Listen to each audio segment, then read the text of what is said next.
ഒരു പ്രൊമോ കൂടി വന്നിട്ടുണ്ട്. നമ്മുടെ അനുമോള്, ആദില, നൂറ എന്നിവരെയാണ് എഴുന്നേൽപ്പിച്ച് നിർത്തിയിരിക്കുന്നത്. നൂറയും അതുപോലെ നമ്മുടെ അനുമോളെയുമാണ് പ്രധാനമായിട്ട് പൊക്കിയത്.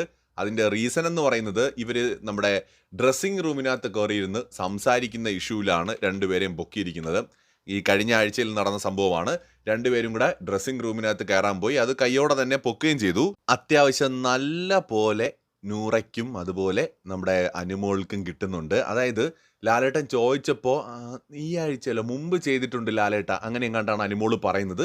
ആ ലാലേട്ടൻ പറയുന്നുണ്ട് ഈ ആഴ്ച ചെയ്തല്ലോ, അപ്പോൾ ഇങ്ങനെ അത് എപ്പോൾ എന്നിങ്ങനെ പറഞ്ഞിങ്ങനെ അന്തം വിട്ട് നിൽക്കുമ്പോൾ ഞാൻ ഇനിയിപ്പോൾ എഴുതി വെക്കാമെന്നൊക്കെ പറഞ്ഞിട്ട് ലാലേട്ടൻ ഭയങ്കരമായിട്ട് ദേഷ്യപ്പെടുന്നുണ്ട് അനുമോളടുത്തും അതുപോലെ തന്നെ നൂറയുടെ അടുത്തും. ഈ വീക്കെൻഡിൽ അത്യാവശ്യം എല്ലാവർക്കും, പ്രത്യേകിച്ച് ഏറ്റവും കൂടുതൽ പ്രേക്ഷക പിന്തുണയുള്ള കണ്ടസ്റ്റൻസിനും അതുപോലെ തന്നെ ഏറ്റവും അധികം ചർച്ചയാവുന്ന വ്യക്തികൾക്കും നല്ല പോലെ കിട്ടിയിട്ടുണ്ട്. അത് അനീഷിനാണെങ്കിലും ഷാനവാസിനാണെങ്കിലും അനുമോൾക്കാണെങ്കിലും നൂറയ്ക്കാണെങ്കിലും ആദിലയ്ക്കാണെങ്കിലും ഒക്കെ നല്ല പോലെ കിട്ടിയിട്ടുണ്ട്. അതുപോലെ തന്നെ ഇതിനകത്ത് വേറൊരു കാര്യമുണ്ട്. ഈ നമ്മുടെ ഡ്രസ്സിംഗ് റൂമിനകത്ത് പോയിരുന്ന് സംസാരിക്കുന്നത് ശരിയല്ല. അത് ബിഗ് ബോസിലെ നിയമങ്ങൾക്കെതിരാണ്. അതിനൊരു വാർണിംഗ് ആവശ്യമായിരുന്നു. കൂടുതൽ അപ്ഡേറ്റ്സുമായി വീണ്ടും വരാം.